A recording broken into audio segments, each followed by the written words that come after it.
नमामि मंदाकिनी अनुष्ठान ओडिशा नागरिक महामंच सांस्कृतिक विभाग पूज्यपूज्य संस्कृति सुरक्षा अभियान पक्षरु रविवार रवीन्द्र मंडप ठारे ओडिया नववर्ष महाविषुव पणा संक्रांति अवसर में एक भव्य कार्यक्रम अनुष्ठित हो जाइछि। बाबा हरिशंकर स्वामी द्वारा योग प्रशिक्षण शाश्वत बड़ों द्वारा जातीय संगीत परिवेषण करा जायथिला। अनुष्ठान अध्यक्ष प्रद्युम्न शतपथी कार्यक्रम सभापतित्व करथिले। मुख्य अतिथि छत्तीसगढ़ राज्यपाल विश्वभूषण हरिचंदन जोगदे उत्कलर कला संस्कृति ऐतिह्य सामरिक क्रीड़ा पाइकों अवदान अविस्मरणीय बोली मत व्यक्त करथिले।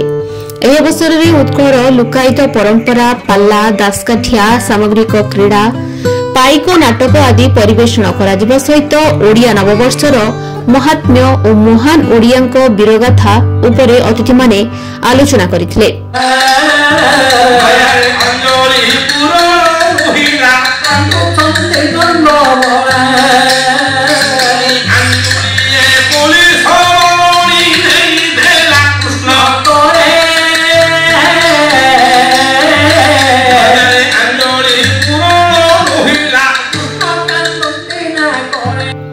नमामि मंदाकिनी सारस्वत साधक संग्राम महापात्र सुबोध आचार्य गवेषिका ममता महांती डॉक्टर प्रदीप कुमार देहुरी शिवम शिक्षानुष्ठान ब्रजबंधु परिड़ा हरकृष्ण धल दासकाठिया गायक देवेंद्रनाथ दास और वृंदावन गौड़ समाजसेवी प्रदीप कुमार देहुरी प्रमुखों को संबर्धित करा जायथिला।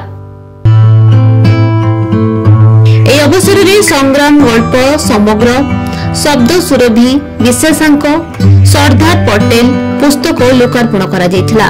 कार्यक्रम परिचालन में सामाजिक कर्मी नारायण खुंटिया संयोजक बापू ओझा संग्राम बलियार सिंह पुष्पा खुशबू प्रमुख सहयोग करथिले बोली मुखपात्र अरविंद त्रिपाठी जणाइछन्ते।